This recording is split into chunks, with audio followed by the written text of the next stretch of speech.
almost feel the sun's rays like a physical weight pressing against the wood.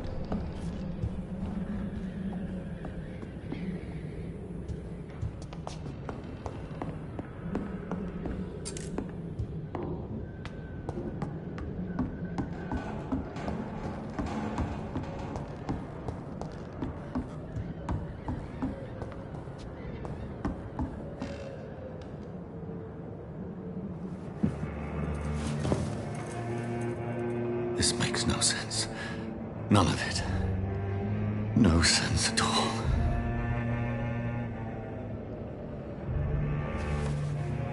It's a nightmare. That's it.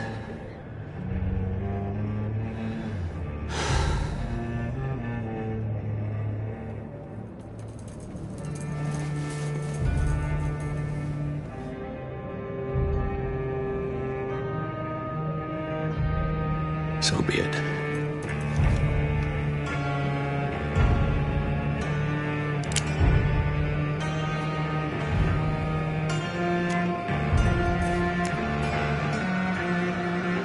Rational thinking only.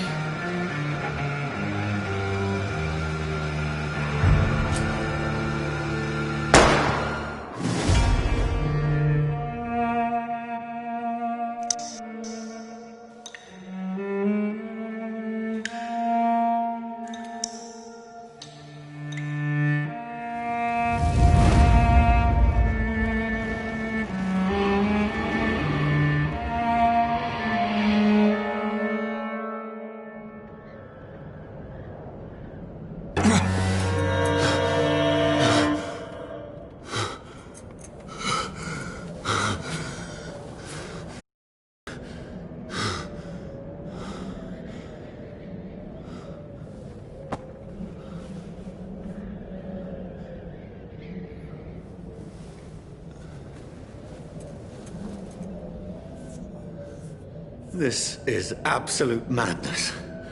I've lost touch with the real. Madness it is, as mad as the moon, contains blinding sunlight into a glowing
voice in my head.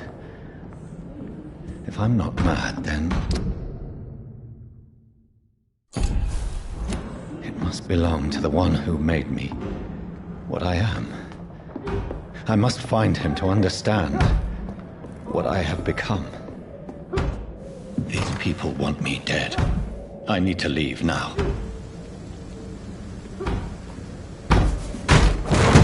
Here's the leech. Here!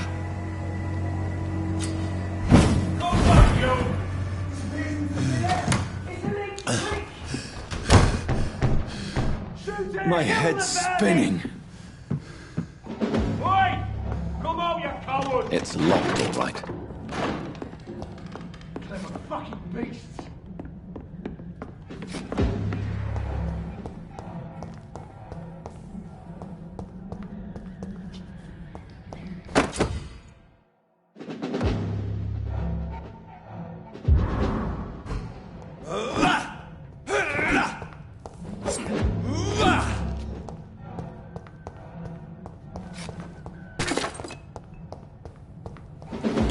I'm still in Southwark.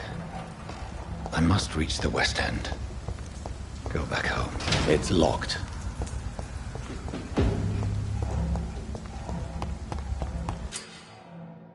Hi, vermin!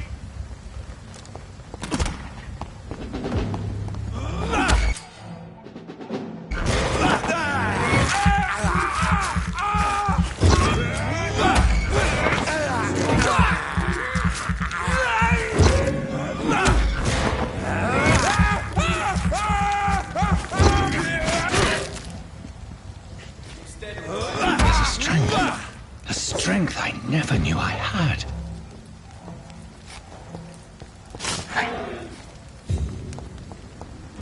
Look lively! It's on to us!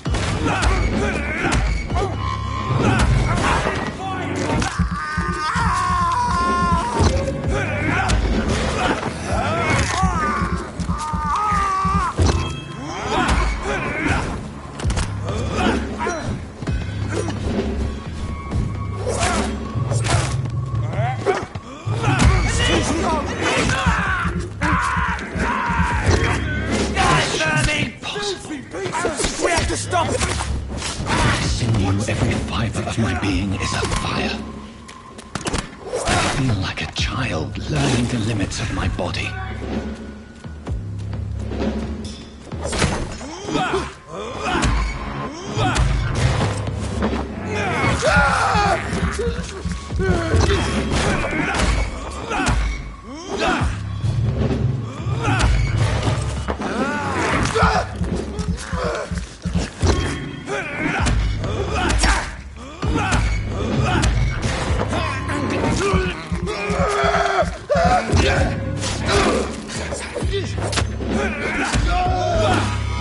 My strength, my reflexes.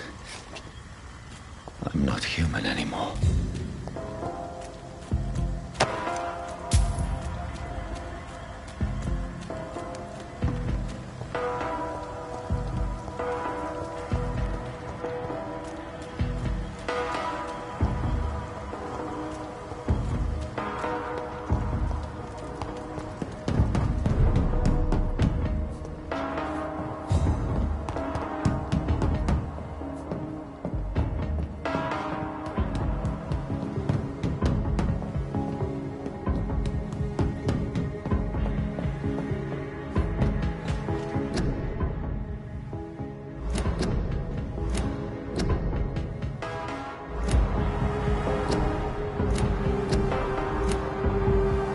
My poor sister. If only I had controlled my need for blood. Mary, someone will pay for what happened to you. For what happened to us.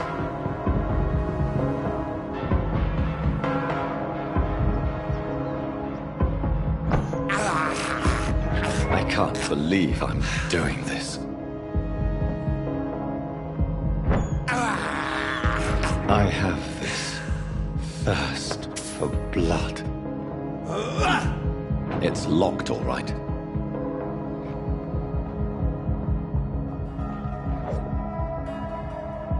It's locked.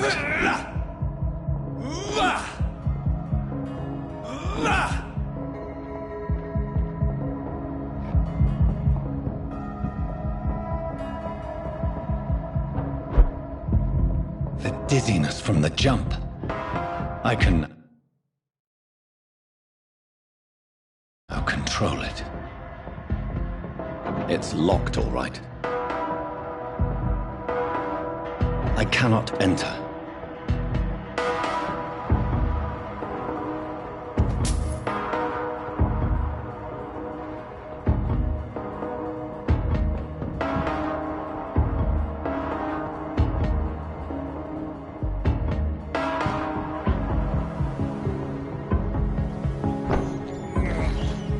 This is despicable.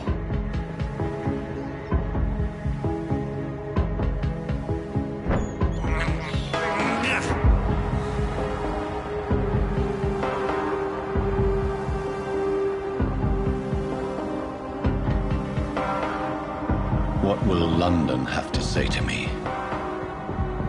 I've so many questions unanswered.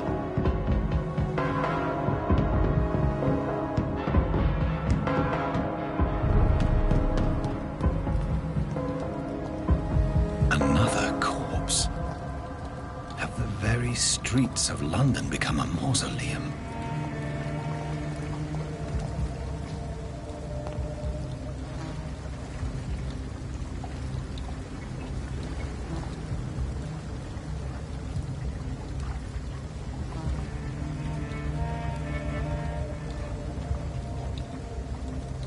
The man has been drained of all blood, but I can still smell the scent of it. I follow the scent's trail. Perhaps it will lead me to my assailant.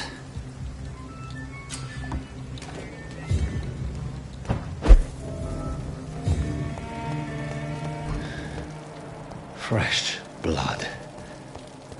Where has everyone gone? According to the blood patterns, that's where the victim was attacked. So that must be the killer's trail.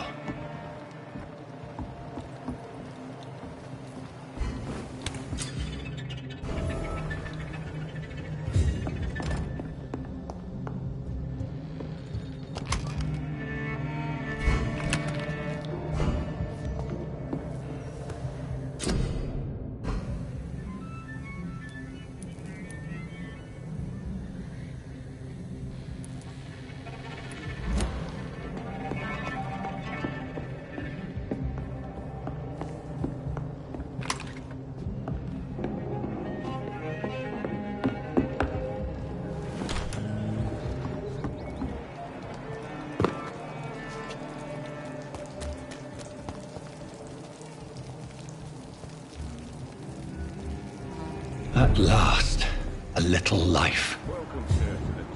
Whoever he may be, the killer recently entered this bar. Maybe some of the locals saw him. I should just run as far away from this place as I can. Hello, sir. Are you all right? Is there any way I can help you? I don't know.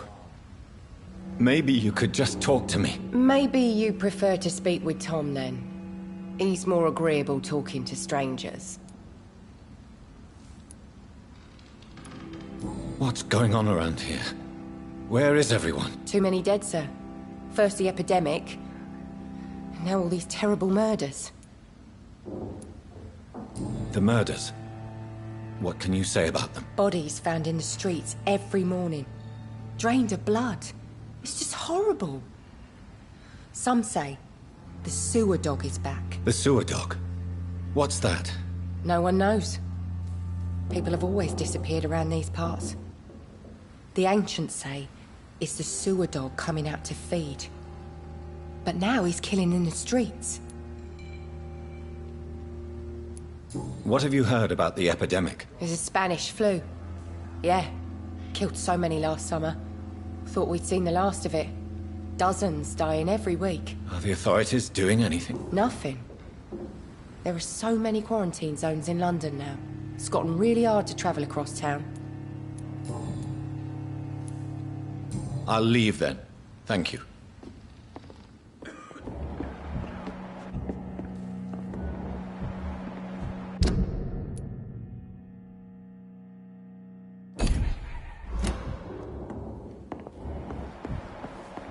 Damn it. Good evening, sir.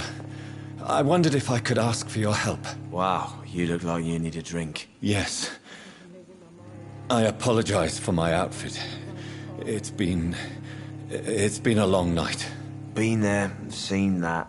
Don't worry, things can only get worse. Has anybody entered the bar recently? Can't say. Sorry. I spent the night making love to that gorgeous bottle, see? This is important, sir. Are you sure no one has come in here in the last few hours? I don't know and I don't care. This is a free country. People still have the right to come and go, don't they?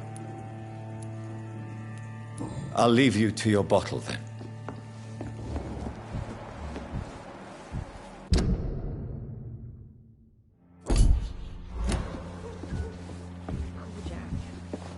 They didn't deserve this.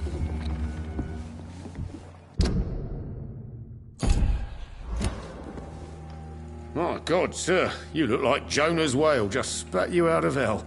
Can I get you a drink? No, thank you. I'm not thirsty. Well, grab a chair and get some rest. This is going to be another long night. I'm looking for someone who might have passed through here recently. Wondered if you might help. It's been quiet tonight. The only other person I've seen went straight up to his room. Thought it was kind of rude, actually. You mean he's still here? Well, yeah. He paid for the entire week. I need to meet this man. I have questions. Just climb the stairs and knock on the first door. I heard him open his window, so I guess he's still awake. And, Yes? no funny business. You hear me? This is a respectable establishment. Are they stupid or something?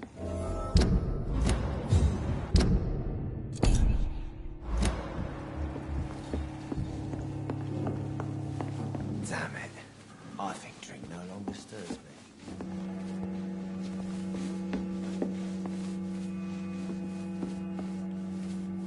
Hello, sir. Are you all right? Is there any way I can help you? I don't know. Maybe you could just talk to me. Maybe you prefer to speak with Tom, then. He's more agreeable talking to strangers. I'll leave then. Thank you.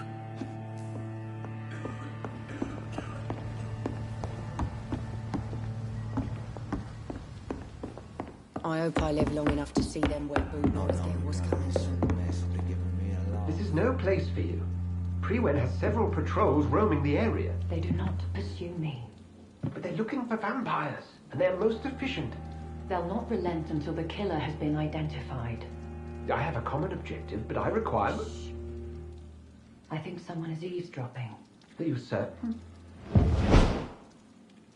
You might as well come in, whoever you are.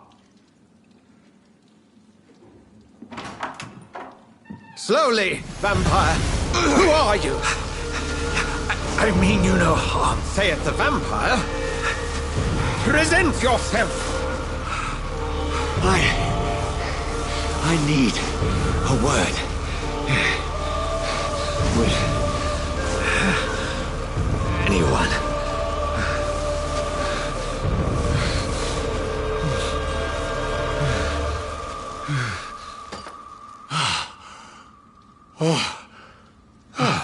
Well, that's something I can do for you.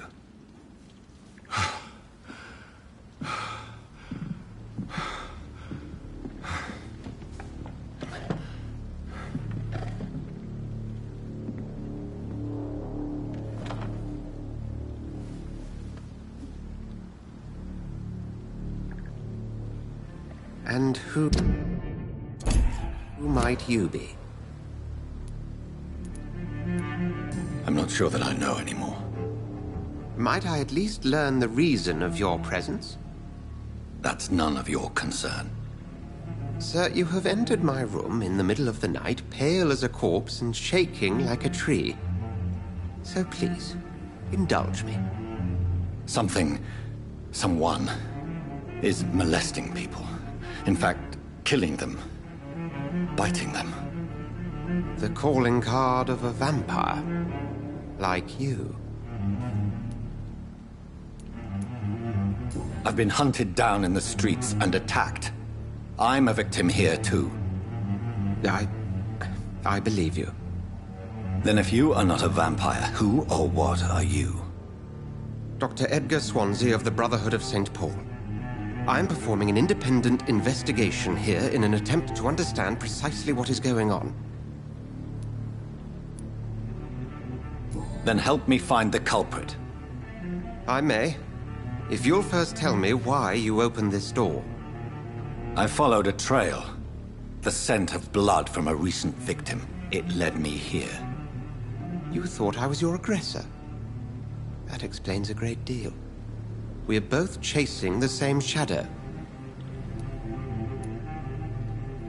Perhaps. This is all new to me. I'm not even certain what I'm looking for. You should let me handle this affair. You've no idea what you're up against. No. I will find the monster. He is mine. How will you do any better than I? But then let me ask you this. What are your intentions if you find the killer? I don't know yet. Then I can only wish you good hunting. And pray we shall meet again.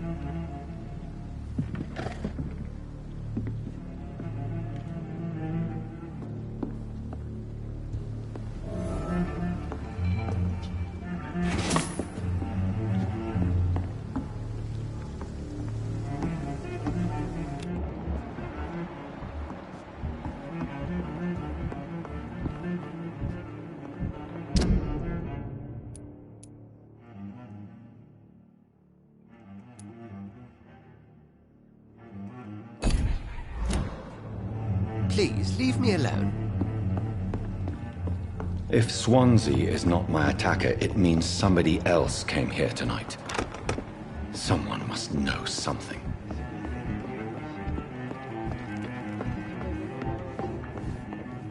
I should just run as far away from this place as I can.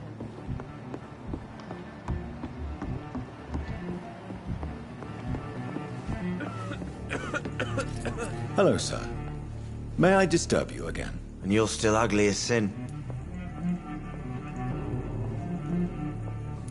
What's going on around here? It's like everybody is hiding. You must be new here. Have you not heard about the murders? Everybody fears the return of the sewer dog. Who is this sewer dog? It's the local bogeyman. Convenient answer for every crime that happened for decades. You murdered someone, blame the sewer dog, eh? You make it sound like it's a fairy tale. People will always believe in monsters. It's easier than accepting their own darkness. We can all be monsters.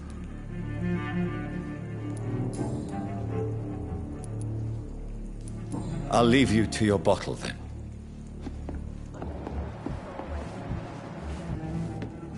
Welcome back. Did you find what you were after? I can't say I have. Are you sure no one else came into your bar before I arrived? Hey, I told you, you were the only other stranger I've had.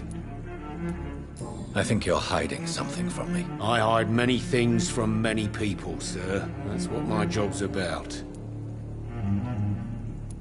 I think you're hiding something from me. I hide many things from many people, sir. That's what my job's about. Goodbye, Mr. Watts.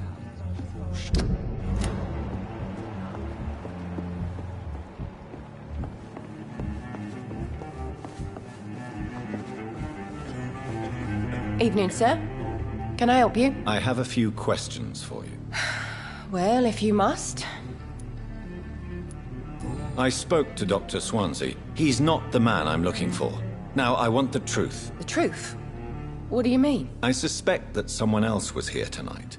And I don't think Tom wants to tell me about it. I'm just the barmaid here, okay?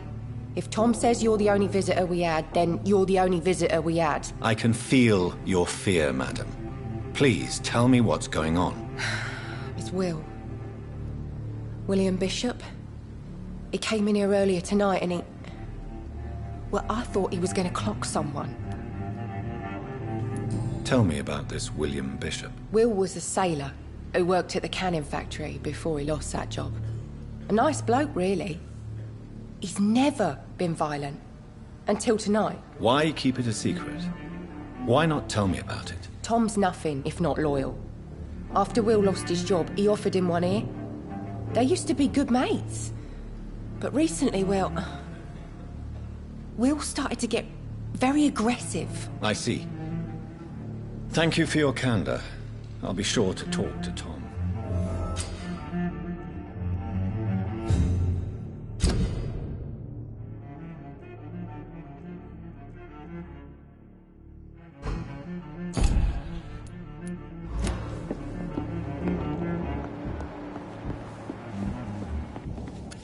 Hello, sir. May I disturb you again? And you're still ugly as sin. I'll leave you to your bottle, then. You again. What can I do for you? Tom, talk to me about the visit from your old friend, William. Yes, Will came by tonight, but he's not my friend anymore. I need to find him. It's a matter of urgency. Do you know where he is? You could try his boat. It's up by the North Pier. He sleeps there when he's too drunk to get home. Please describe him to me. What'd you expect? He's a tall, sick bastard with a bad rash and torn old clothes. William used to be strong. Now he's a mess. Thank you, Tom. If you see him, tell him I don't want him back here unless he cleans up his act, okay? Damn it.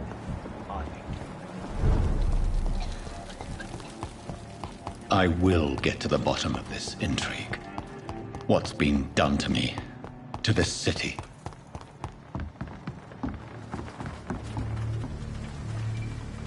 The body is still warm. This man has just been drained of blood. This man was armed. He tried to defend himself. This corpse has been dried of its blood, just like the previous victim. What's this? Some sort of note.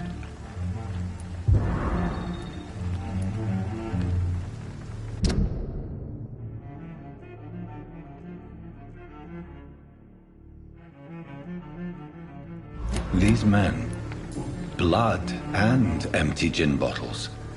This Bishop fellow is something of a heavy drinker.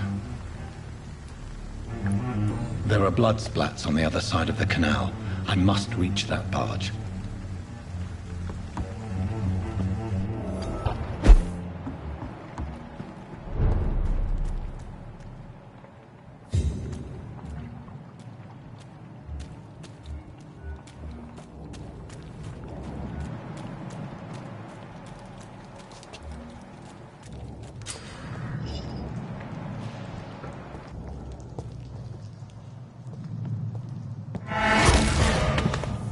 Over there!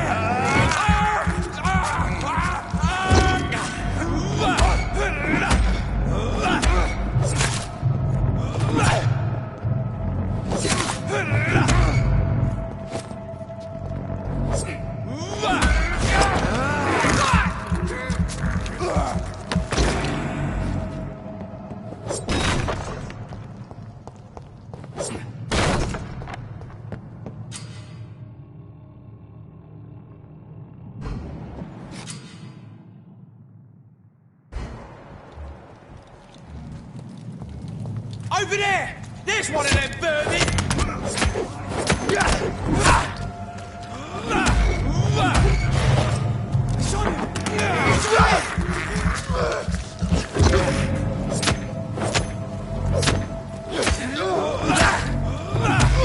Watch it! It's a killer!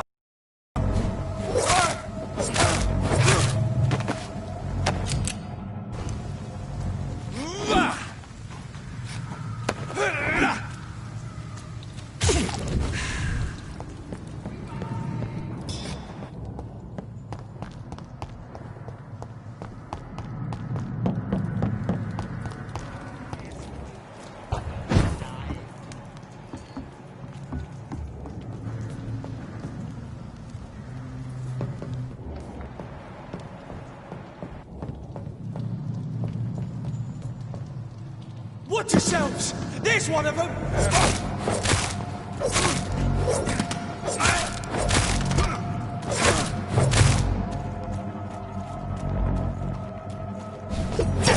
Steady, boys! We've got one of them here!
Over there!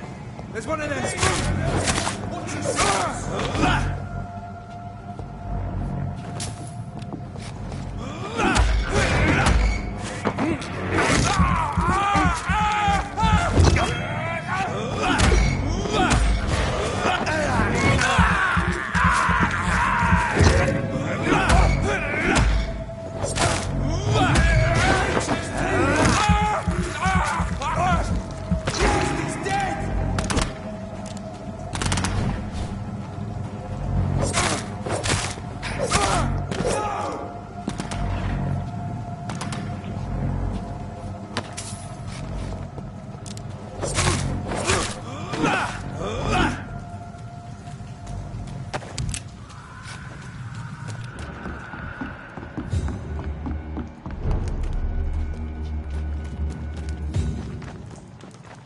Fresh blood.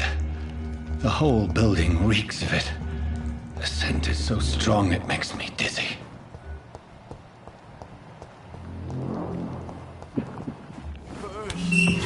This place reeks of bloodshed. As one, we shall overcome this. We've done it before. This creature is bedeviled. I must put it down.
William was an honorable man.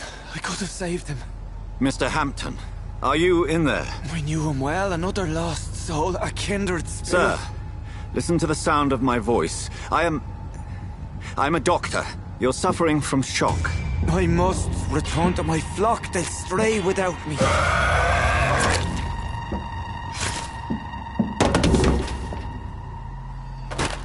Remember, certain skulls are every bit as resistant as we are. Who are you? What do you mean by Skal?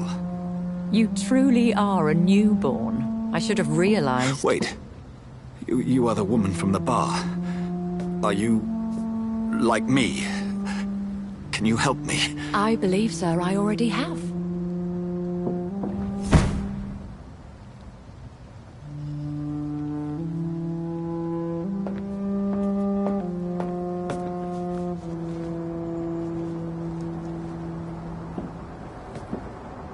By George and the Saints, you've solved the mystery of these terrible murders. Patience, good fellows, I've come to offer help. Just give me a moment to secure my boat. We can leave this awful place. William was not the evil man they claimed. He was just taken by the thirst. He needed his drink. This man requires medical attention. We'll see he gets to the nearest hospital. No, please, I must tend to my fold. My flock needs me. There, sir. Go with the good Dr. Swansea. He's resourceful, and I'm sure he'll take good care of you. You'd best come as well. The sun is soon to rise, and you'll need a place to rest. I just need a moment. If I can learn something about what has happened to William, I'll be a step closer to understanding what happened to me.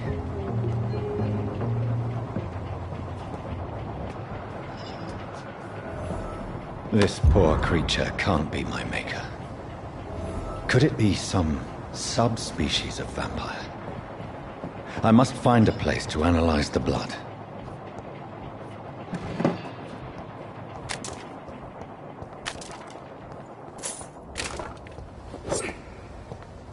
It's locked, all right. I cannot enter.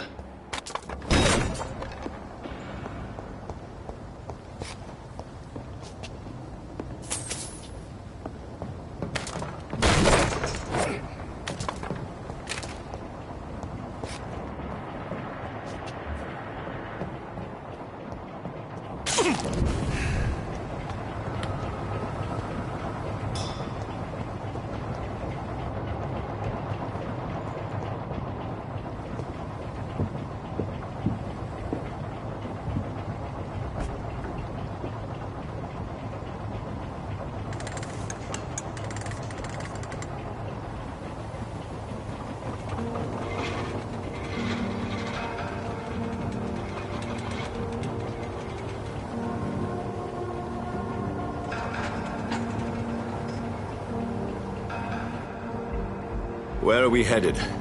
We're on our way to the Pembroke Hospital. It's just across the canal. They'll have a bed for poor Mr. Hampton. William was... what manner of creature was he? Predator, prey, villain, and victim. Who can say? The important thing is that he's been stopped. Duly noted. And the woman? What... who is she? What woman? Oh, don't play me for a fool. You used me to locate that Skal. You must know who she is. And I thought you a gentleman. You shouldn't talk about a lady behind her back, but I will tell you she values her privacy. Were London as peaceful as she appears from the middle of the canal? If only that were the reality of the situation. To be honest, I've always tried to avoid this part of town.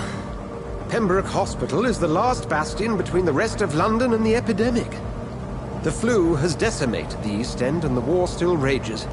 Welcome to the front lines of a plague. This is where you work, Dr. Swansea? I am the administrator of Pembroke Hospital. I thought you were here in service of your mysterious order, the Brotherhood of... Of St. Paul's Stole, yes. But first and foremost, I'm a man of science. A physician, like yourself, Dr. Reed. How do you know who I am? No need for modesty. You are Dr. Jonathan Reed. A surgeon of some caliber and renown, if I'm not mistaken. You are correct, sir. I knew it! I had my suspicions. But when you took the blood sample from the corpse of poor William, I was certain. Dr. Reed. Marvelous. Have we met? I attended 3 of your seminars before the war. I have the utmost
admiration for your research.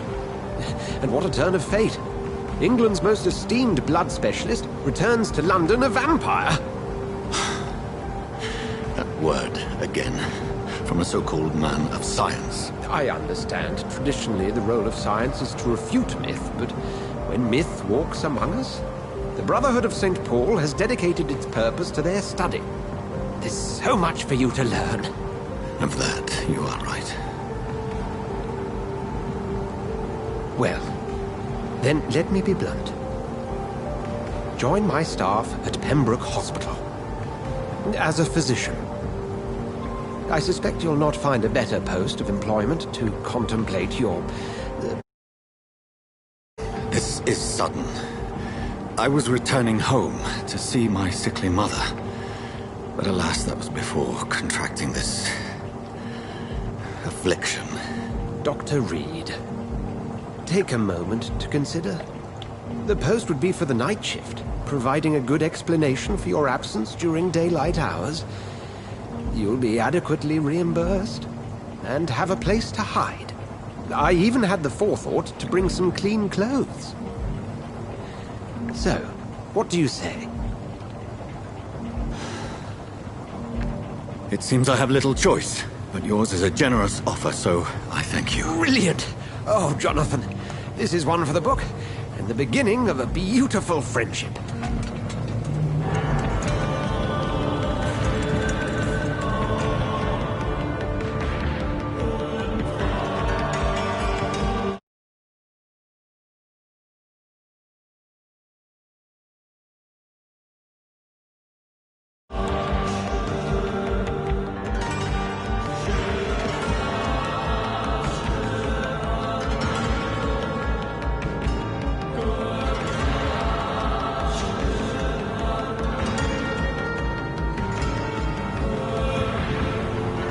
Dr. Swansea, thank goodness. I was beginning to be concerned. Worry no more, Nurse Crane, for I bring good news. Oh, Doctor, what a night. We lost 2 more patients. Nurse Scow said she couldn't take it anymore and resigned. Yes, well, I'll make a new rota in the morning. In the meantime, find a... good bed for Mr. Hampton. Be sure to pay attention to his needs. Of course, Doctor. Oh, and Dorothy? Yes, Doctor? Dr. Reed here has just returned from the front. He served King and Country and will be joining us here at Pembroke. We're very lucky to have gained a surgeon of his talent, and one so experienced in blood transfusions. That is good news indeed, Doctor. Oh, yes.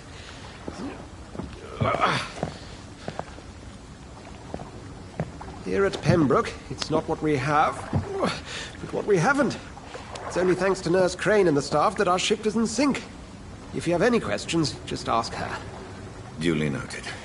Thank you. Your assistance is required, Dr. Swansea, immediately. Welcome aboard, Jonathan. We'll catch up after my rounds. I'm coming, Nurse Crane. I'm coming.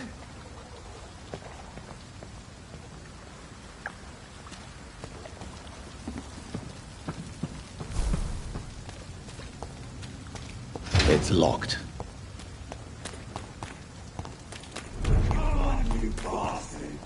do better than that now.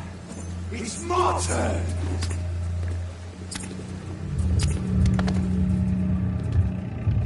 Rotten or crusty, each heart contains the secret of life. Drink at this river, try it all.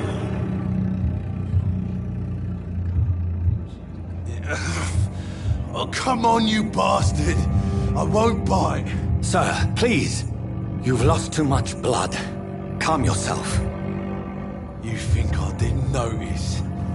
Stop your staring and get me to an hospital, you arse!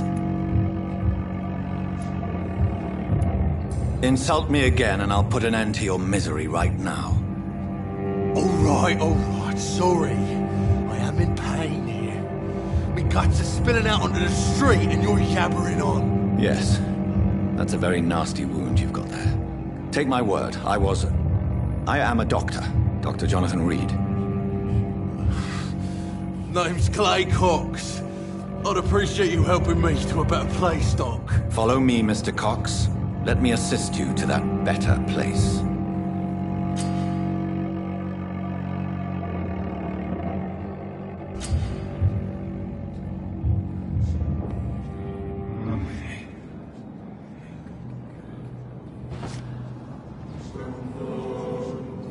Bring this fading light into the shadows.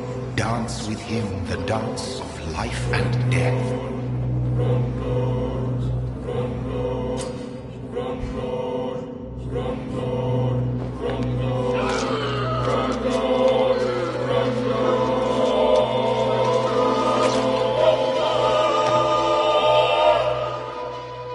In the back, you bastard! Didn't have the guts to fuck me. Fuck you. I'll kill you. I'll kill you.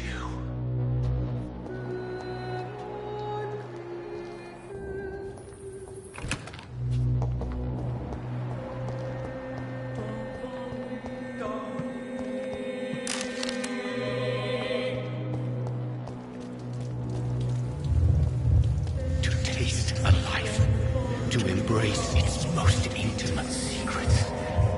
Such a burden, such a divine sin.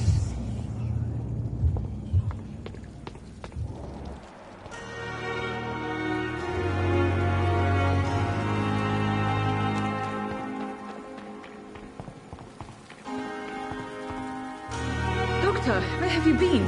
I've little time to play hide and seek with new staff members, no matter how illustrious they may be. I apologize, nurse. I needed some time to myself. This has been the longest and strangest night of my life. You delivered poor Mr. Hampton from a terrible fate. The means to that end should be of little concern, Doctor. Thank you, nurse. What can I do for you? Dr. Swansea insisted we provide you a quiet office. You'll find it on the second floor with your name on the door. Thank you. Nurse Crane, isn't it? Yes, Dorothy Crane. Welcome to Pembroke Hospital, Dr. Reed. Your office has been prepared. I would like to ask a few questions first. And Mr. Hampton, the patient we brought in, how does he fare? I gave him a sedative to help him sleep. Poor thing was in quite a state of shock. What kind of man is Dr. Swansea? Well, you accepted the job from him. I thought you would have known about your employer.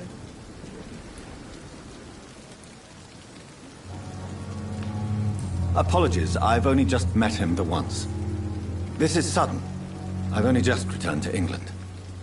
Dr. Swansea is a brilliant surgeon and the most compassionate physician.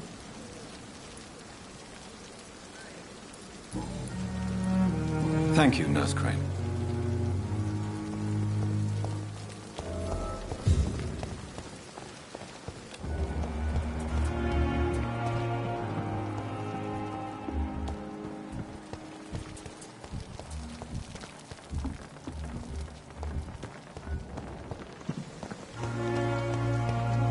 Dr. Swansea is right. This place seems perfect to conduct my research.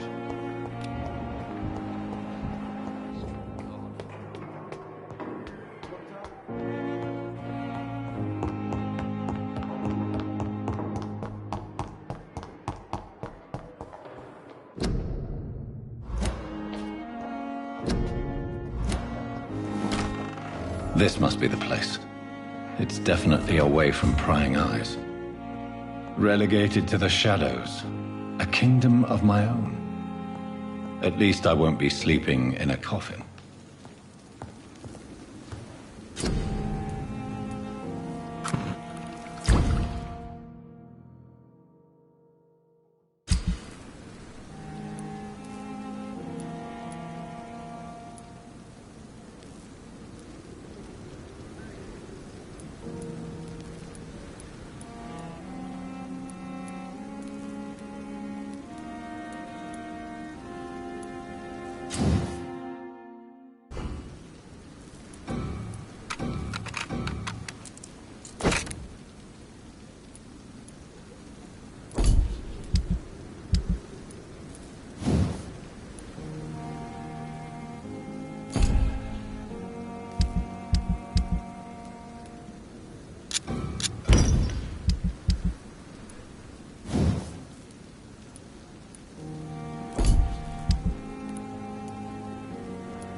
William Bishop's blood is much more unstable than human blood and shows extensive mutation. The sun is about to rise.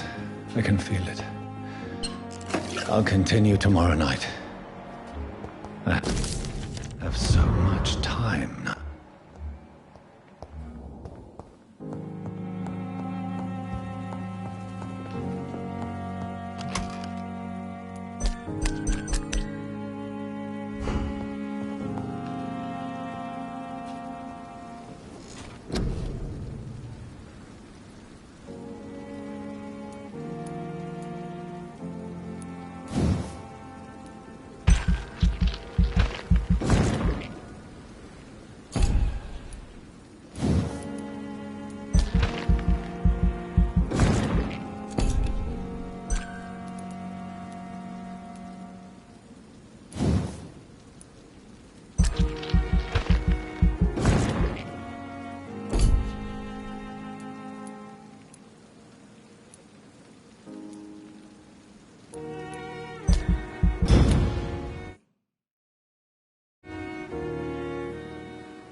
I'm to till my research is complete.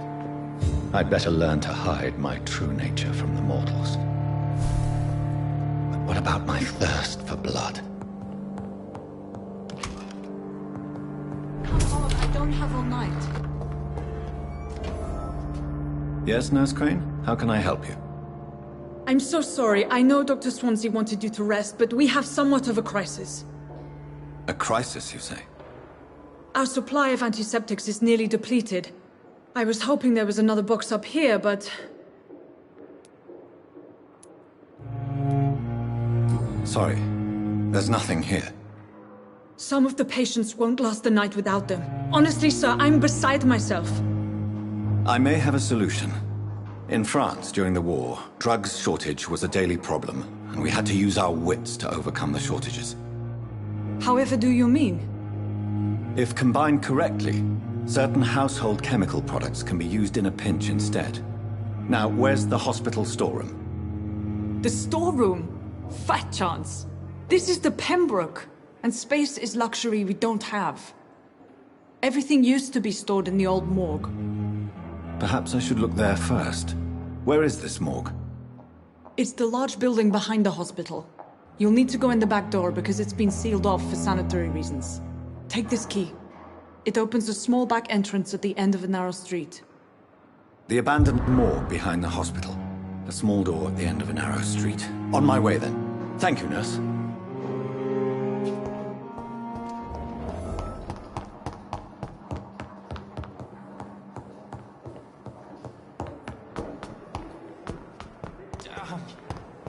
The pain. It's here again.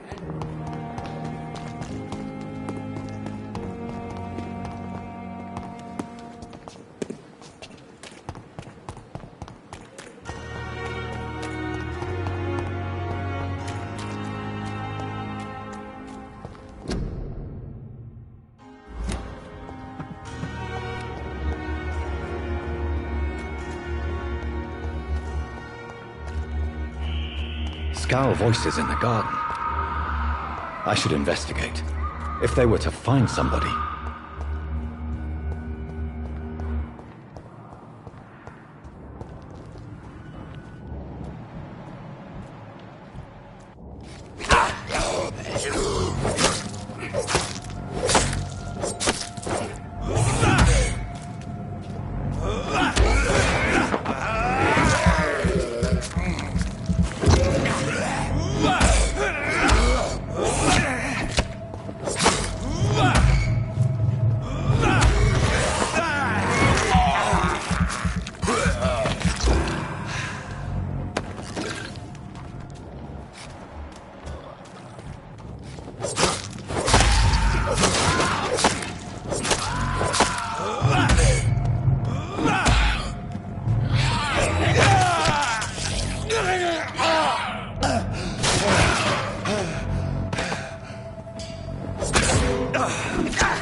I cannot enter.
It's locked, all right.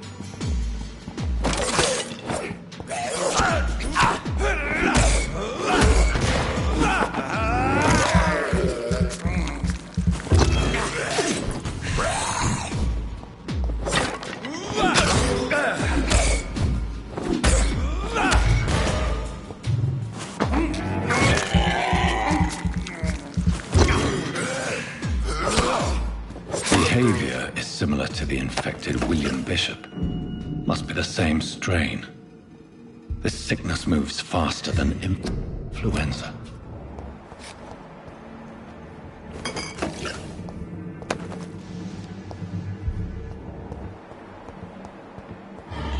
I cannot enter.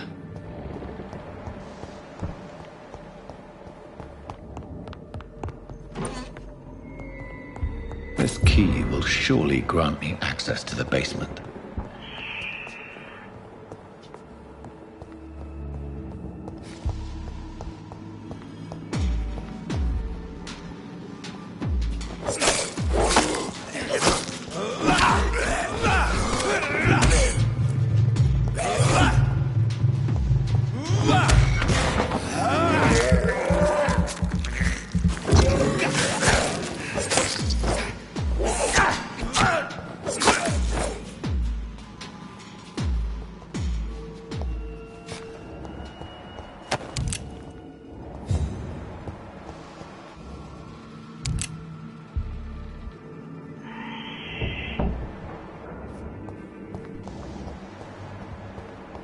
It's locked, all right.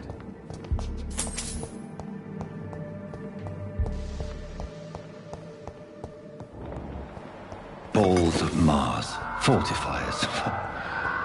As popular as they are ineffective. But they do contain iron tartrate, and that might prove itself useful.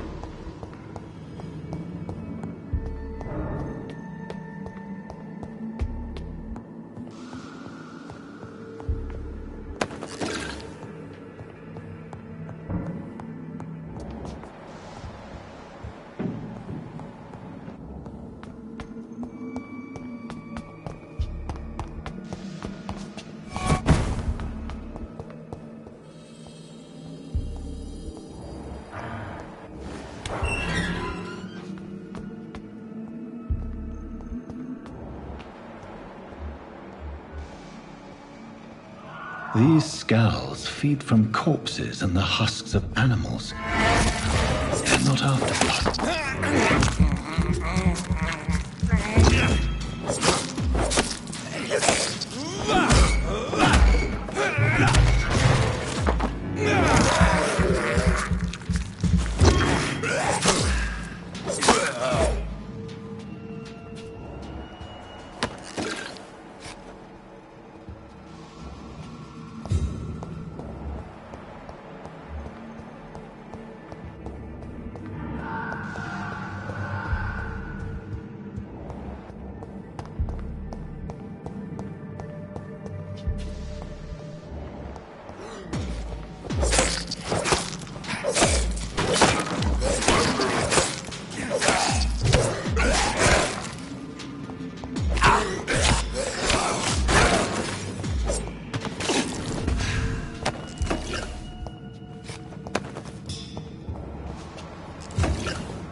It's locked.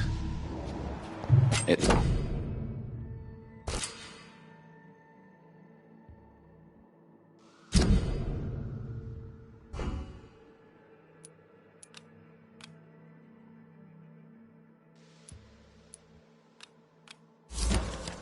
Mr. Connor's injuries don't match the report. I'd better look into this.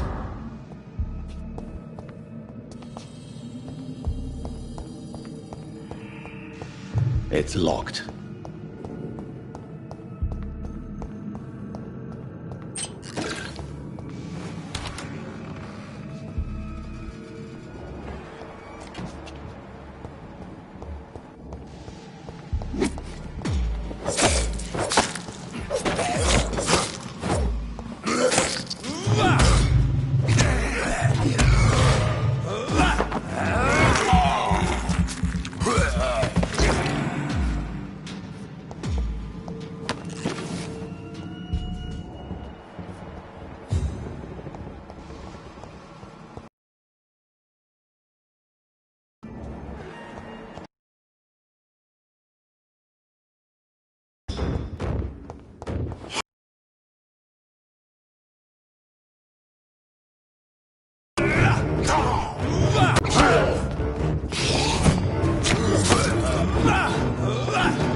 Scowls can be so ferocious.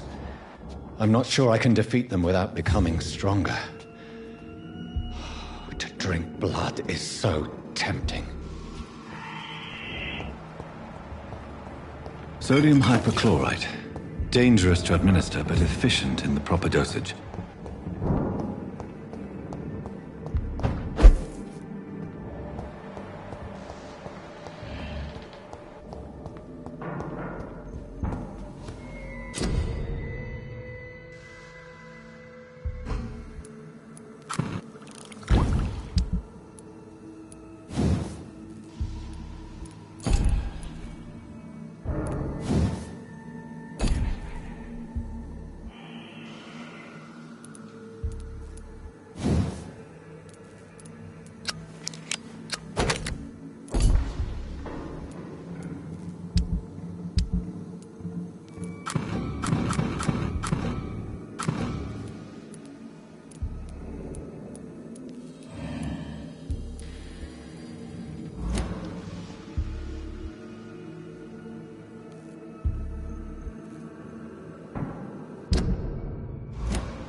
It's locked, all right.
Good evening, nurse. Good evening, Doctor.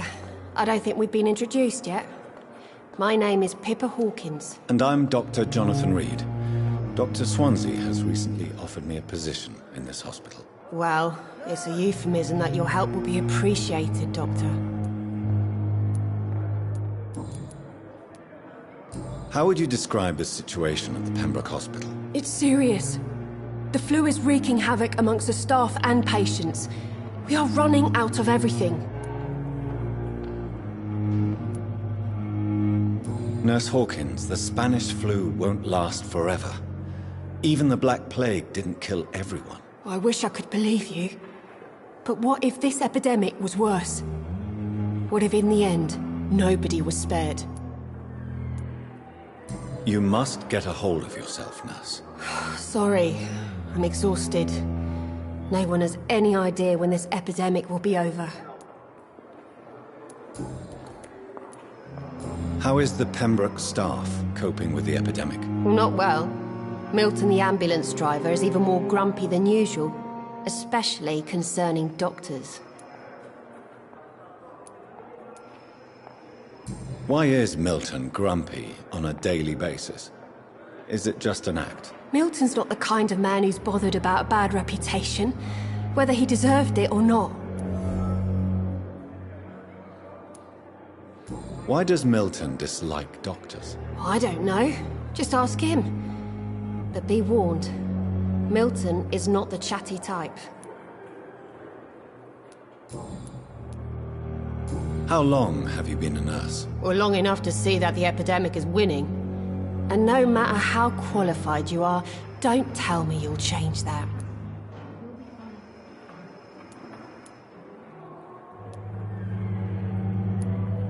You're right. When dealing with such a terrible disease, one must remain humble. But that doesn't mean we shouldn't try our best. Sorry, Doctor. I don't want to sound bitter, but I'm just too tired to give a pep talk like Nurse Brannigan.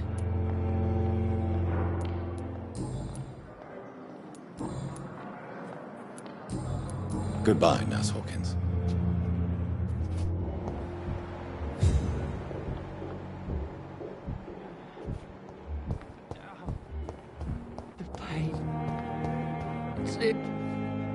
Good evening, sir.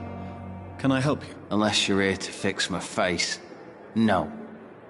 I don't think you can help me. I'm Dr. Reed. I've recently taken the position of head surgeon here. War injuries, am I right? You guessed right, Doctor. German shell took my pretty little mug right off. But they still call me Thomas Elwood. Where were you stationed, sir? Did you serve for long? I really don't want to talk about all this shit. No offense. I was pushing too much. I served in France myself. I just wanted to know what happened to you. You were an officer, weren't you? Then I doubt we fought the same war, sir. No offense.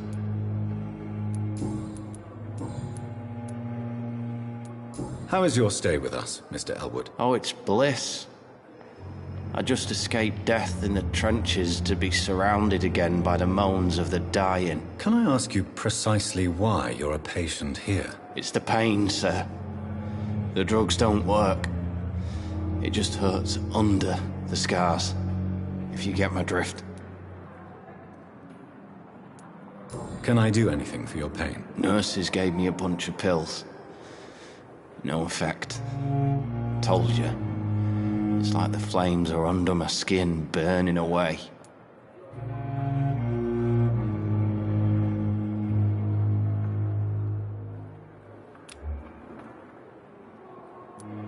Who is treating you? Is someone in particular looking after your case? Nobody since the old and tired doctor spoke to me. Started to think I was forgotten about. Wouldn't blame you. You don't seem worried by that. My face hurts so much more when I smile or cry. I've learned it's easier not to speak. But be assured I'm smiling inside. Goodbye for now, Mr. Elwood.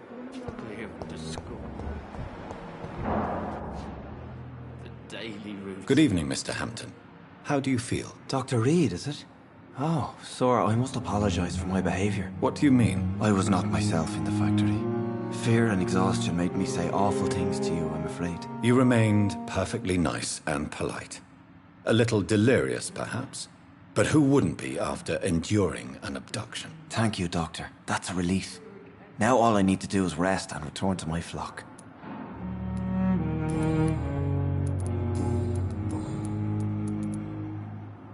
Have you made friends since you arrived? Not really, but I recognize Miss Harriet Jones. I knew her when she lived by the docks. That poor woman had such a miserable life. You never came to see her here at Pembroke? Receiving visits when sick can be an important part of the healing process, you know. We're not just bodies. You're preaching to the converted now, Doctor. To be truly honest, I thought she was dead. She left the docks many months ago.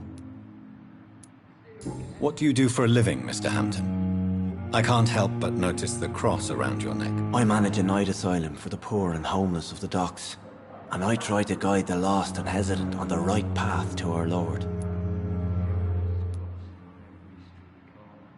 Are you a priest, Mr. Hampton?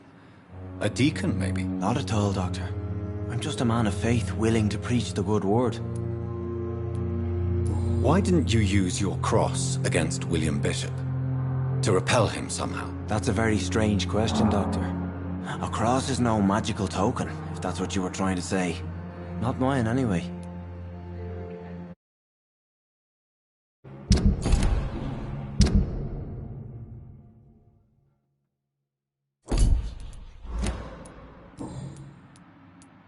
How do you feel, Mr. Hampton? Medically speaking, I mean. I feel exhausted. Beyond exhaustion, actually. William drank so much of my blood in his madness. I feel empty. You're in good hands here. Dr. Swansea is well versed in blood transfusion, and I'm sure he'll take the best care of you. Thank you, sir. I believe all I need is rest, and then I can go back to the people who need me. Do you know Tom Watts, the bartender from the Turtle? I met him before I found you in the canning factory. Tom? Yes, of course. Always the helping hand, good old Tom. Without men like him, corruption and despair would have wiped out the East End long ago. People are still in despair. How could it be otherwise? The authorities have left us all to rot in this contagious nightmare. No drugs, no advice, nothing. It's a damn shame. Who should I avoid in this part of town, then? Any particularly evil figures? Not really. Most men and women are just doing their best. And it's not my habit to speak ill of people I know, Doctor. How did you end up in William Bishop's den? I had received alarming news about his recent behavior. I went to his place and he refused to let me go.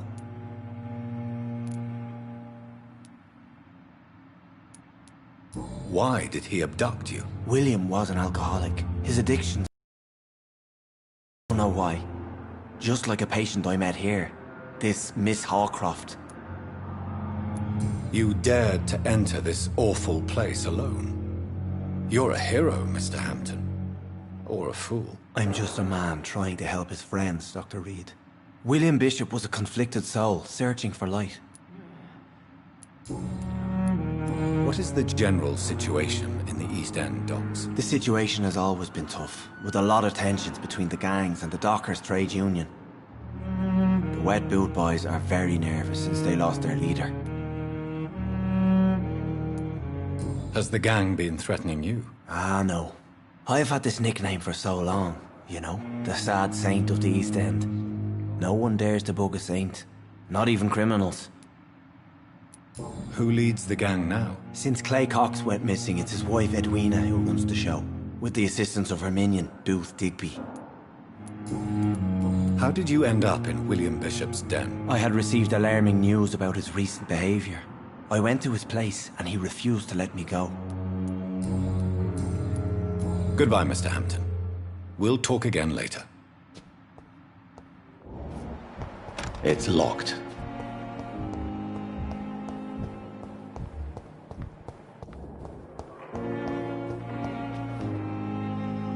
Good evening, miss. I'm Dr. Reed, the new surgeon at the Pembroke Hospital. And who are you? Your name has no meaning to me, mortal. You're nothing but dust blown by the winds of eternity. I beg your pardon? What are you begging for, mortal? My clemency? Well, tonight maybe I'm inclined to mercy. You'll never forget the night you met Thelma Howcroft. You keep calling me mortal. Why is that?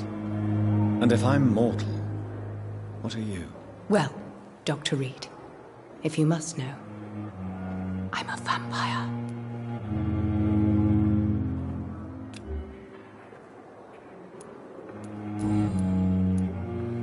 And why do you believe you're a vampire? I don't need to believe anything.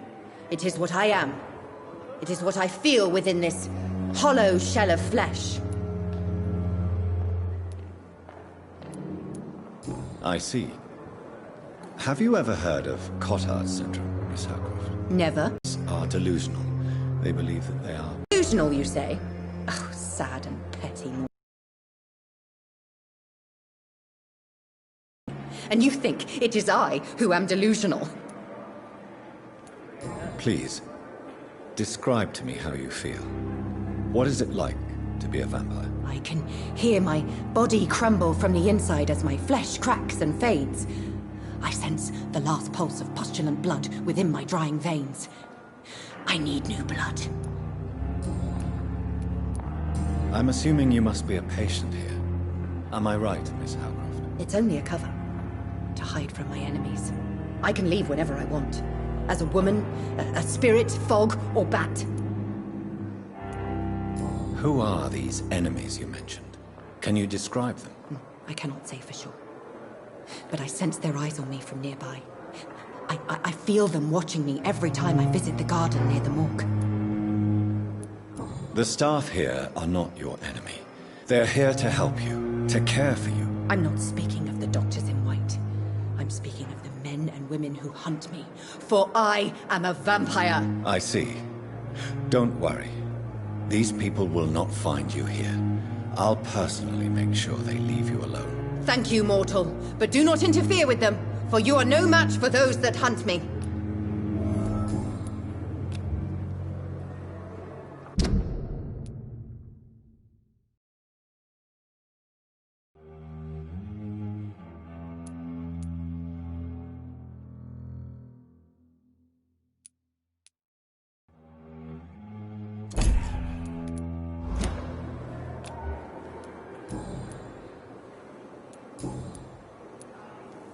Who are you really, Miss Howcroft? I mean, apart from being a vampire. Is that not enough for you, puny mortal? What do you require? Proof of my powers? I'm curious to know who you were before becoming a vampire. No, it was such a long time ago, I don't remember. Centuries of unholy life can have strange effects on one's minds, you see?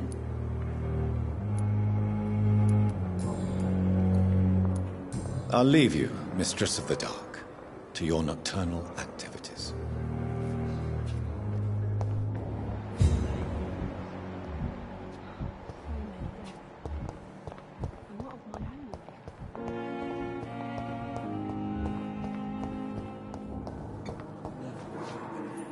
Good evening, sir. I'm Dr. Reed. I believe we're going to be colleagues. Reed? Yes, I've been informed about your arrival. I'm Waverly Ackroyd.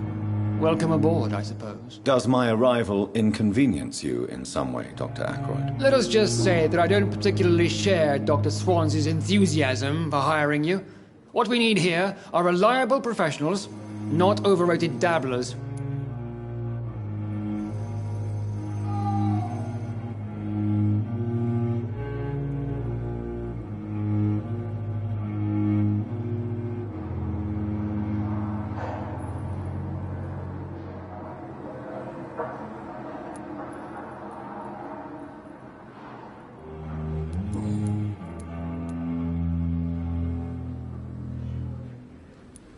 It seems you have bad memories of your military service. I refuse to see this industrial slaughter as scientific progress. War only reveals the worst in men. We can at least agree on something, Dr. Ackroyd. I don't know what you've heard about me, but I have already proved my value as a practitioner. I don't question your skills, Dr. Reed, but your motive. Is it money, fame, or are you truly dedicated? And what exactly is that supposed to mean? I served in the war just like you. But unlike you, I did not use the wounded to play the modern sorcerer. Be careful what you insinuate, Dr. Ackroyd. I only want you to admit you used those men to improve your theories. Knowledge has always been and will remain our main weapon. It is a question of integrity. These men and women have put their faith in us, Dr. Reed. I don't know what you've heard about me, but I...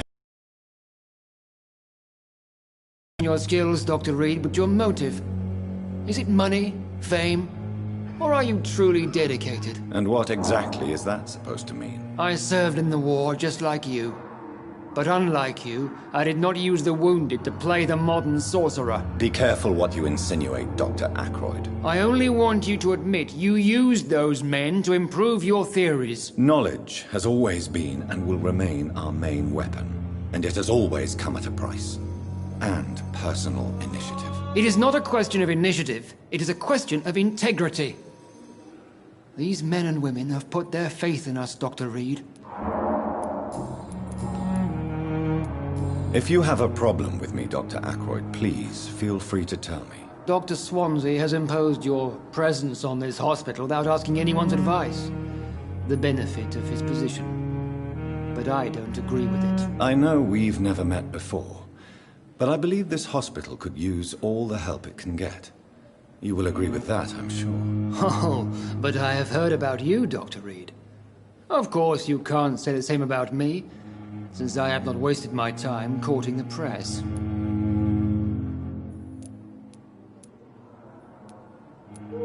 There is no need for such animosity between us.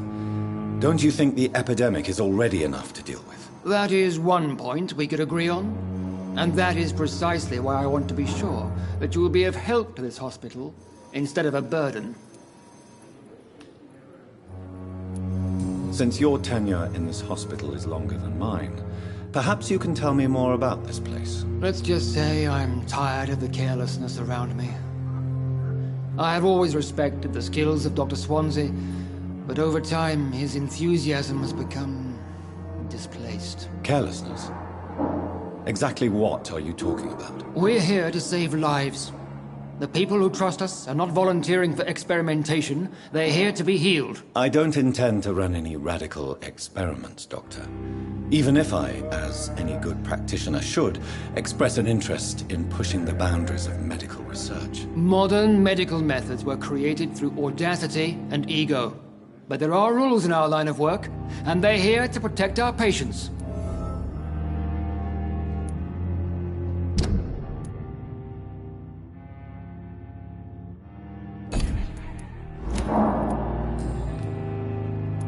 Thank you for your time. We'll talk later.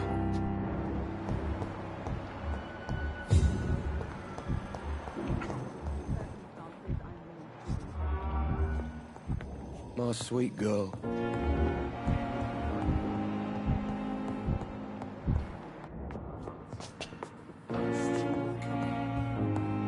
How can we be sure we're making a difference?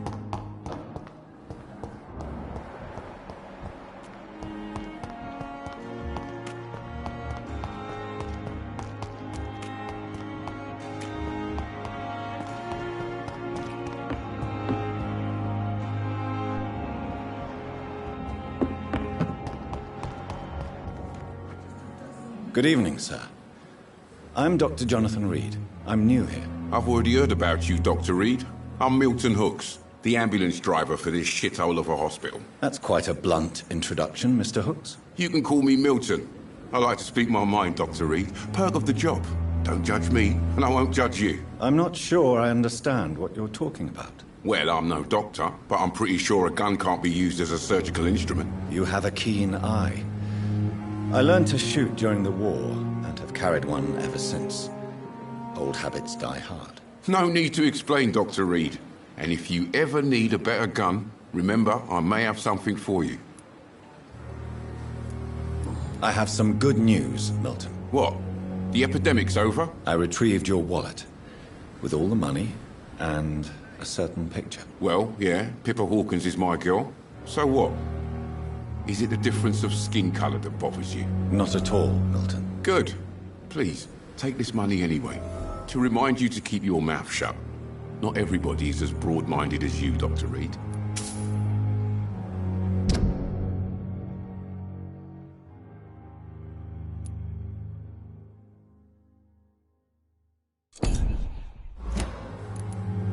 I'd like to see your goods. Wise choice, Dr. Reed. A reliable gun is what everybody needs these days.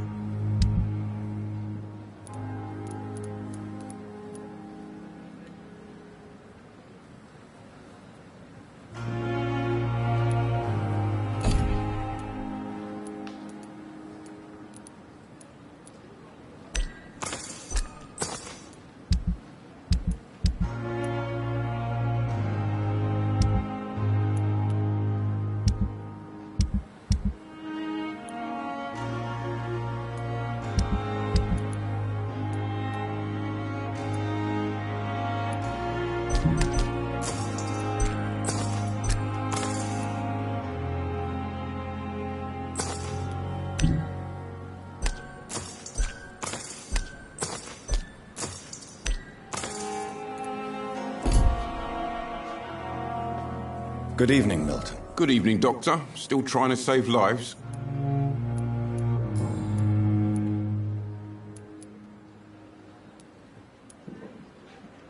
So what do you do exactly in this hospital? Apart from smuggling guns, I mean. I've been an ambulance driver since... too long, I guess. I bring sick people here night and day. It's a dirty job, but I get it done. Most of the time. It sounds like things have been a bit rough recently. What's happened? Yesterday I got attacked by the patient I was bringing here. I escaped through the hospital's garden, but I lost my wallet when I was running. You left an infected patient outside the hospital? That's incredibly dangerous. Go there yourself if you want, but be careful, Doctor. I'd rather not bring your dead body back. Since you're on the front line, how is the sanitary situation in this vicinity? It's a complete disaster. It's even getting dangerous to enter some streets or buildings. Even the locals attack you. How is the situation around here? You want to hear the situation is all right? It's fucking awful. We lack everything, and it's getting worse every day. Are you really smuggling weapons through the hospital? And why not? I've already been attacked by patients, you know. And by gang members willing to steal my money. But you're not defending yourself. You're selling guns to civilians. You keep people alive your own way, Doctor. I offer them another way to protect their health. Why do you have such a mediocre reputation among your colleagues, Milton? Fuck them. Nobody knows the horrors I've seen since working here. This city was sick long before the epidemic, Dr. Reed. I know it's a difficult task, but correct me if I'm wrong. Is this not the job you are paid to do? I've seen babies left to die while their brothers were properly fed. Underage girls and boys sold to all manner of perverts. I'm sorry, I don't know what to say. Yeah, exactly. We lack words. So excuse me if I don't look on the bright side of life.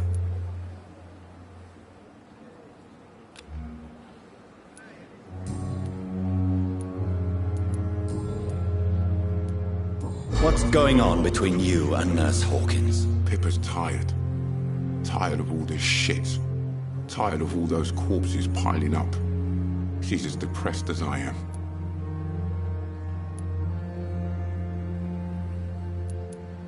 During the war, I witnessed a few couples just like you come together in difficult circumstances. It can be very damaging. Maybe you're right. But we support each other.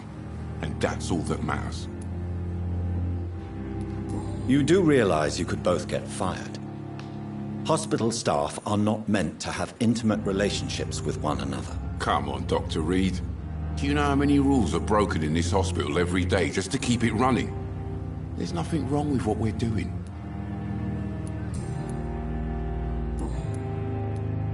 Goodbye, Milton.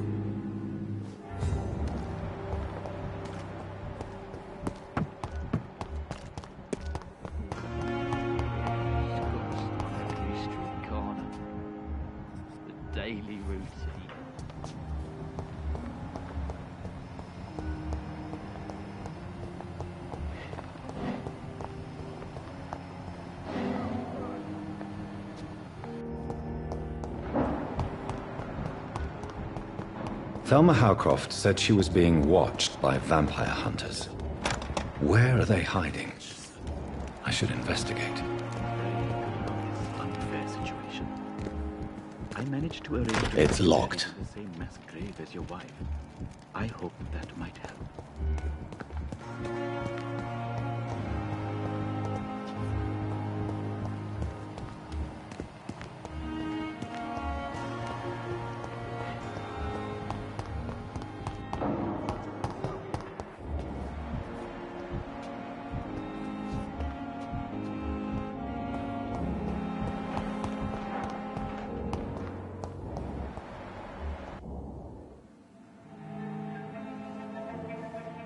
You don't mind if I search your pockets, do you, sir?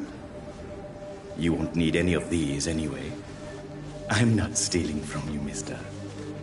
I'm only redistributing your belongings to people who need them more than you. You see, no one has claimed your body, sir, so it would be such a shame to bury you with your valuables. I will not forget you, sir. And I thank you for your generous donation.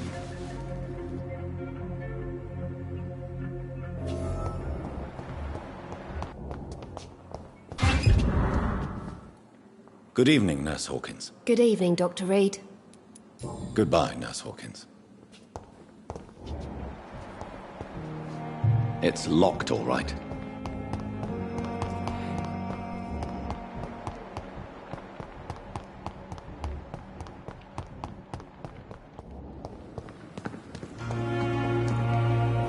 Good evening. I'm Dr. Reed. Always a pleasure to meet a colleague, sir. Especially when he was supposedly dead. A colleague? Are you a doctor too? Not anymore, sir. I used to be Dr. Rakesh Chadana. Now, I'm just Mr. Chadana, pawnbroker and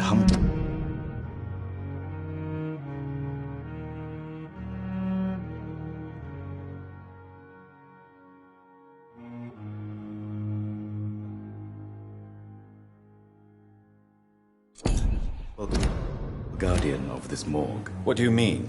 You used to be a doctor. Was your license revoked? No, sir.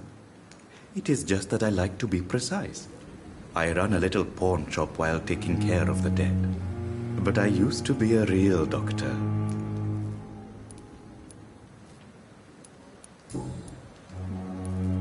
How dare you steal from the dead, Rakesh? Is that what your pawnbrokers is really about? These people are dead, sir. What they possessed could be useful for the living. And I'm sure they would agree if they could speak. Whatever your motives, you're making money by stealing from the dead. Dr. Swansea should be informed. No offense, sir, but Dr. Swansea is one of my customers. As I told you, I like to help people. And everybody needs help from time to time. A pawnbroker? I expect you get all types of people here. Yes, sir. All kind of people. For I sell all kind of goods. Please show me what you have to sell. Of course. It's just trinkets and curios, really. But I'm sure they can be useful.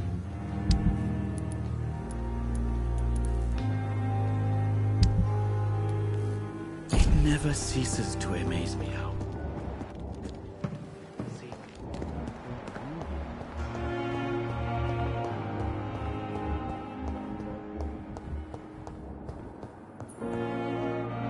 Good evening, sir.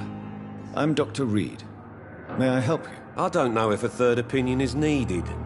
Your colleagues are already arguing about my condition. I see. Would you mind telling me more about your situation? I'm Harvey Fiddick. All I want is to get me bloody arm fixed properly.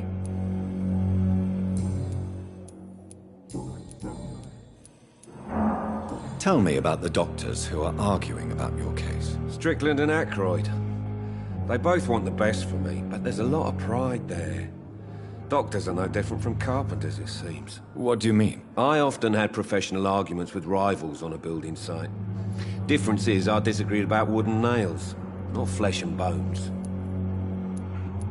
Tell me about yourself, Mr. Fiddick. I'm just a regular guy waiting to get his arm fixed, so I can return to work and to my family. I was more curious about what you were doing before being hospitalized. I'm a carpenter, and a good one too. But that means I need both arms to feed my family, Dr. Reed. Are you satisfied with your treatment here? Well, it's clear that I've chosen a bad time to be injured.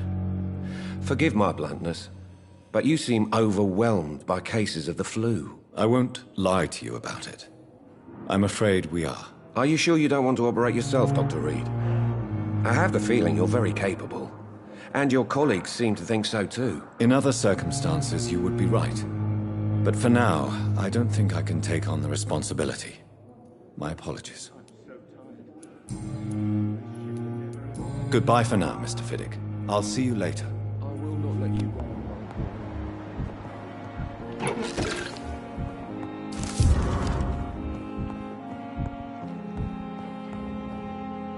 Yes, Doctor? Why then do you always work the nights? Don't you ever sleep? At the Pembroke, we're always hands on deck. Lack of sleep and the medical profession always ends in disaster. I've witnessed many a colleague succumb to stimulants to fight exhaustion. Drugs were as deadly as bullets in the trenches. London's trenches start here at Pembroke Hospital.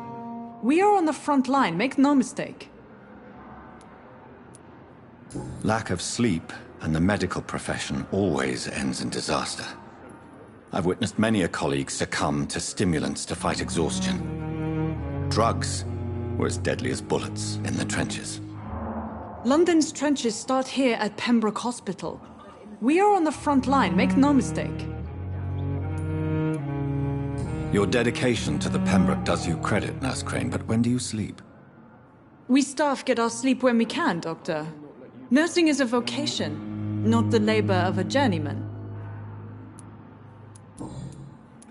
Exactly how bad is the supply situation here at Pembroke? It really depends.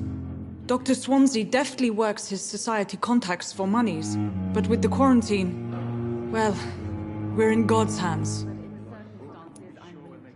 That's all for now, Nurse Crane, thank you.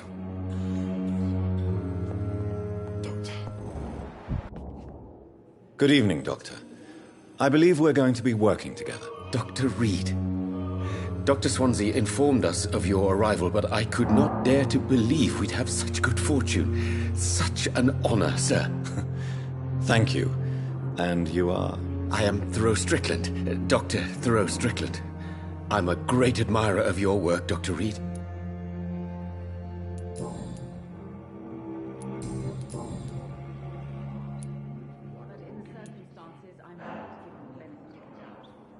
What do you think of Dr. Ackroyd's aversion to modern medical methods? It's a shame he's so narrow-minded. Dr. Swansea taught me that science is about exploring uncharted territory. I'm convinced that's true. With the influenza and all that's going on, you should put your differences aside, don't you think? Why is it so difficult to work together? I believe that if Dr. Ackroyd had been the one to discover the transfusion process, he would be the first to recommend its use. So you believe it's just a question of jealousy and pride? Dr. Ackroyd is as proud as he is blinded by his obsolete concept of medical science.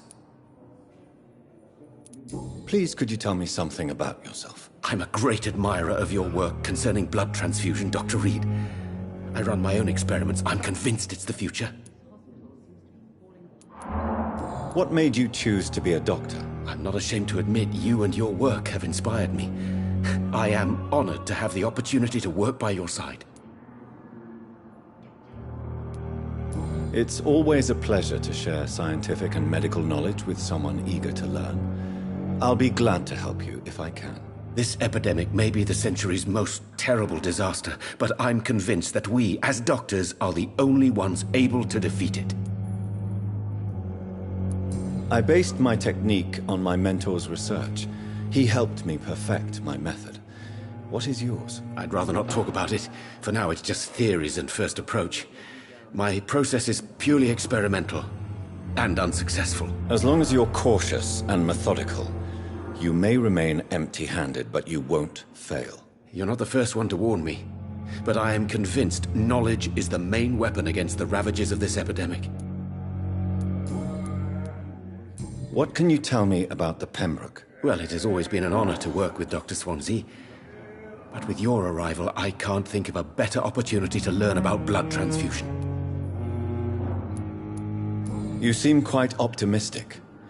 It's a rare and precious attitude in these difficult times. I'm convinced that this epidemic is a test of endurance and dedication for us men of science. Questions remain about our capacity to resolve the situation. True. Last summer, during the first wave of the epidemic, I used to joke with Milton about the extra work. We're not smiling now. Do you need help with anything in particular? Well, yes, maybe. I'm waiting for a batch of products I ordered for my personal research, yet my supplier seems to have vanished. Do you want me to play the errand boy for you? Oh no, Dr. Reed. But if you went personally to his shop, what with your reputation and all, he wouldn't dare to refuse the products I need. I see. Well, give me the address, for I may pass by if I have time. Goodbye, Dr. Strickland.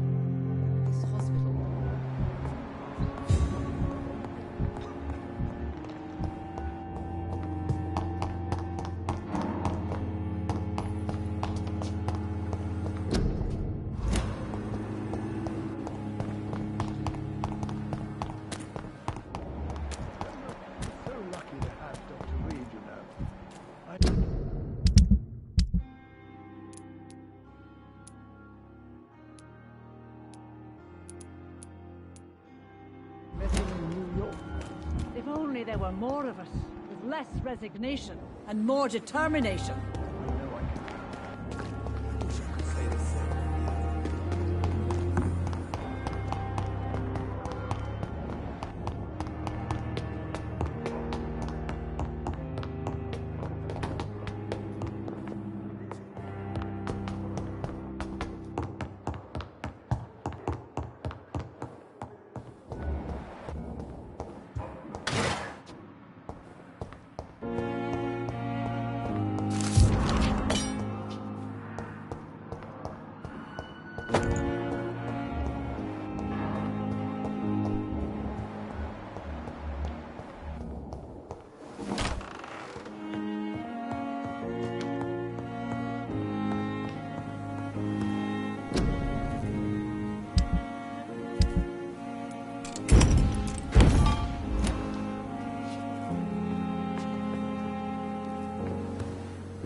Finally, you've returned, Doctor.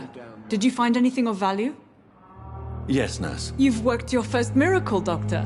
Now, this patient here needs immediate treatment. Duty calls. When the storm has passed, I'll show you how to mix the remedy yourself with the same basic ingredients. Many thanks, Doctor. When you finished, you ought to report to Dr. Swansea in his office. He's been looking for you. Seemed pressing.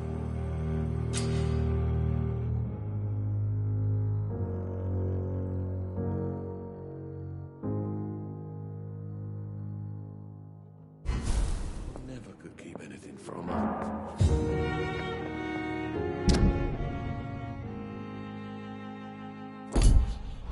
I'm all right. Good evening. I'm Dr. Reed. Can I help at all? No. Really? Why are you here then? I don't want to talk. My throat hurts too much. I suppose that this pain is the reason you're here. Is someone taking care of you? Yes. And no. Could you at least tell me your name, sir? Mortimer. Mortimer Goswick. I have to go now, sir. But don't hesitate to contact me if you need any help. Good evening, sir. Doctor.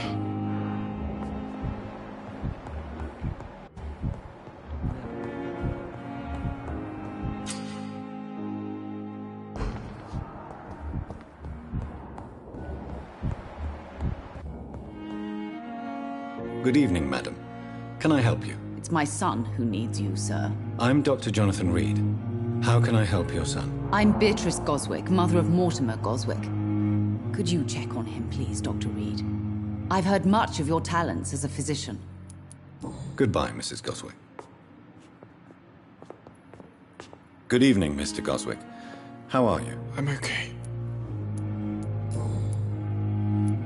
Tell me about yourself, Mr. Goswick. I don't want to talk, Doctor. How painful is your throat, Mr. Goswick? So painful I'd rather not talk at all, Doctor. I'm sure you realize a doctor and his patient have to communicate, sir. Would it help if I gave you some paper and a pen? Not really. I see. Then maybe it's not just your throat that hurts, Mr. Goswick. Perhaps your sore throat is just the consequence of something more hurtful. Yes, maybe. But I don't want to talk or even write about it now. Do you need any help? I'm afraid I may, sir. I don't mean to be a burden. You are not a burden, sir. Healing you is my responsibility. And you have my gratitude for that.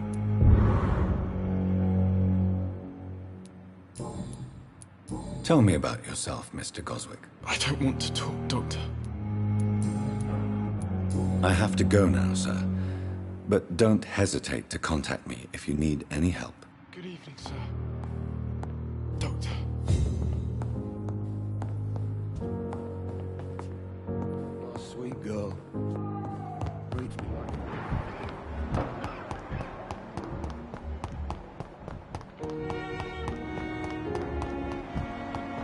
I cannot enter.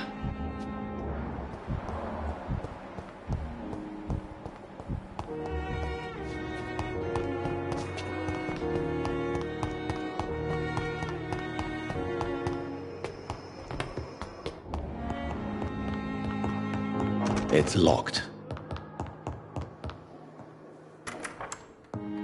Please, Jonathan, come in. Fascinating, is it not? In the last decade, so many mysteries have been brought to light with our microscopes. The human body, biology's penultimate frontier. The more we explore its boundaries, the less we're able to trace a clear line between life and death. You, my friend, have a foot in both countries. The view must be vertiginous. It's at least as vertiginous as chatting about vampires with you, I would say. This must be also new.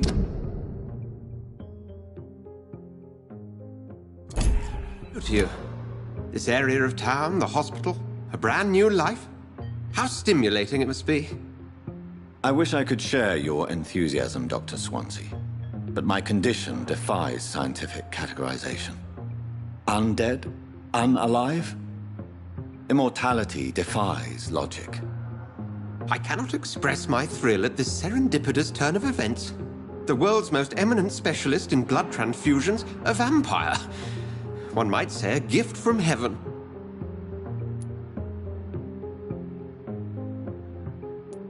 I'm a dead man. I was murdered. Now I'm a murderer. Tell me how this is a gift. Forgive me. I've been an admirer of your work for a long time, and now you are so much more than a brilliant physician. And please, call me Edgar.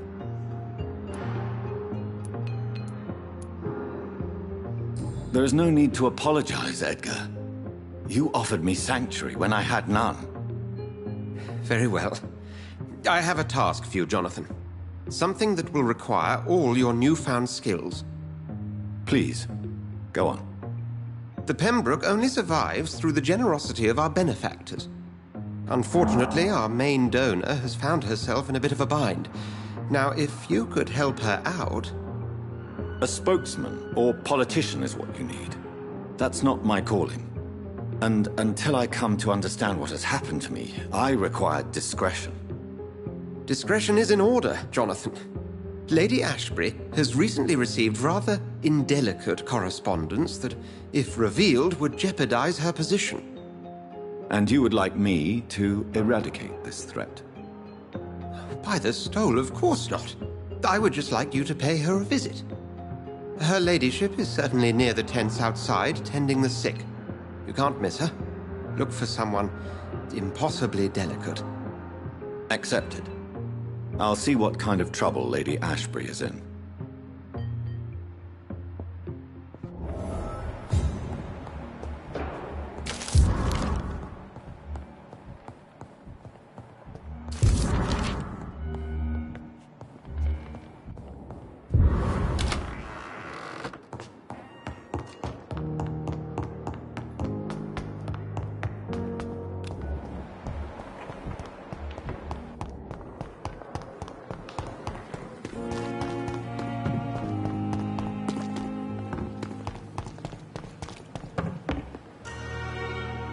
The flu took my dear wife, Emily.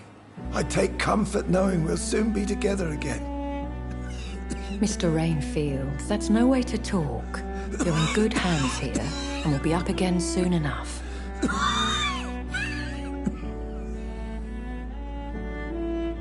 Now do me a kindness and get some sleep. I'll be back round later. Your words are kind, the blessings of an angel. You're the sweet, sweet Lady of Mercy.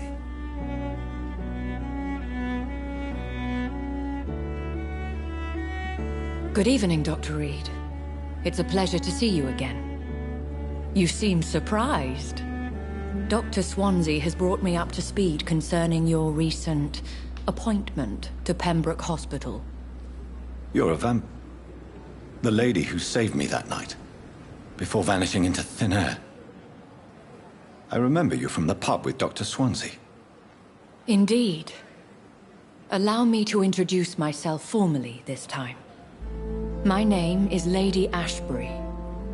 I remember you well, in spite of the brevity of our encounter.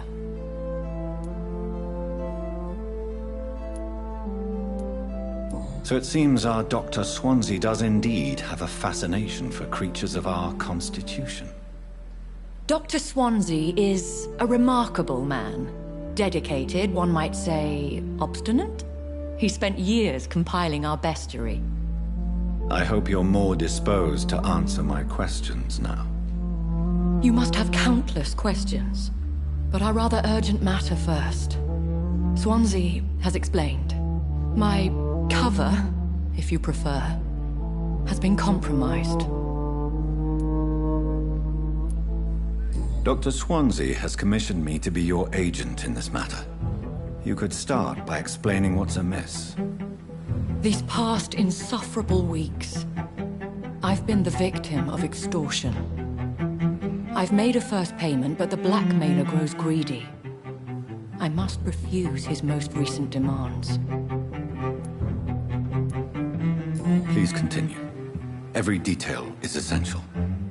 I'm your man. My embarrassment in this matter is eclipsed only by my shame at having put the hospital at risk. The threat from our anonymous scoundrel is clear. A list of dates. My visits coinciding with the dates of suspicious patient deaths due to massive blood loss. I'll take care of it. Do you know where I should start? If that was the case, I'd settle the matter myself. You could talk to our local gossip, Harriet Jones. Not a pin drops here without her hearing about it.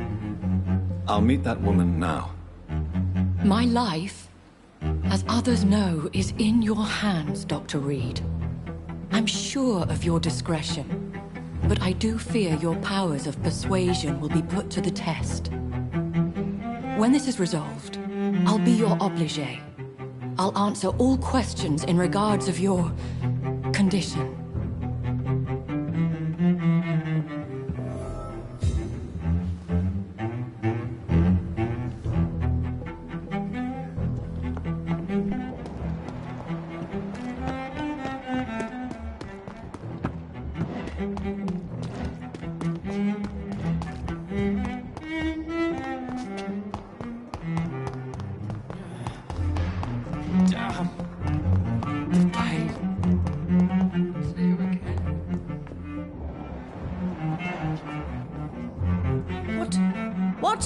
What is this? Who are you? Get out of my room. There's no need for alarm, madam. I'm Dr. Reed, the new surgeon. Preposterous.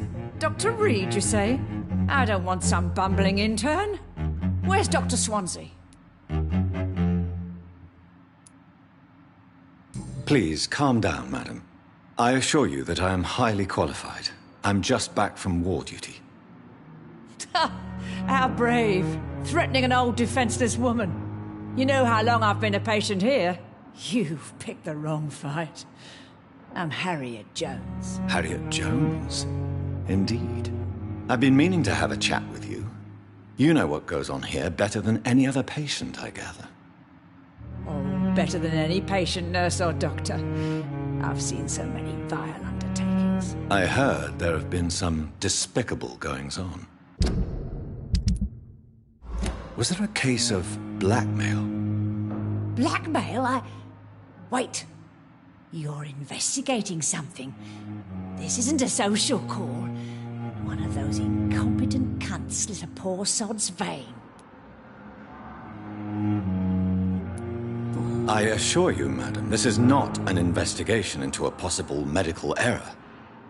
Debauchery, then? Nurses Crane, Hawkins, Brannigans, whores, all of them. They can't keep their legs shut. I've seen them scratching slutty sores. Really? Well, if you have irrefutable proof, I'll not have the staff behaving in such a manner here. This is your business, Doctor, not mine.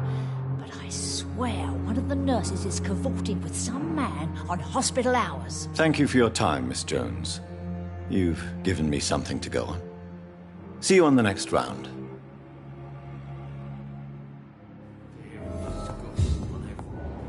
The patients and staff might know something. I'll start my investigation. Good evening, Nurse Hawkins. Good evening, Dr. Reed. What can you tell me about the strange man visiting one of the nurses during her shift? Let me guess. You spoke with that old shrew, Harriet Jones. Do not pay attention to her, Doctor.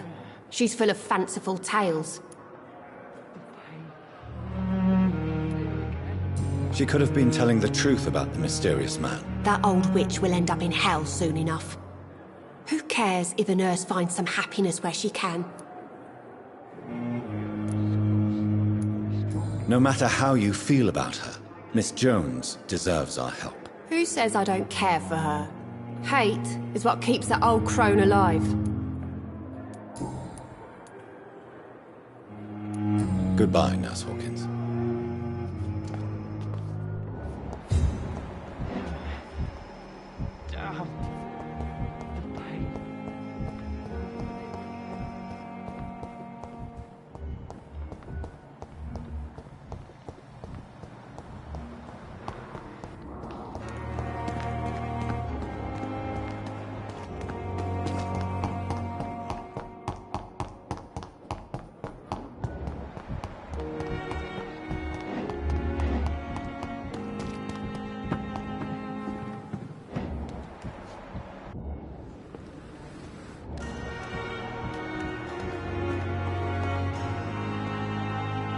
Good evening, sir.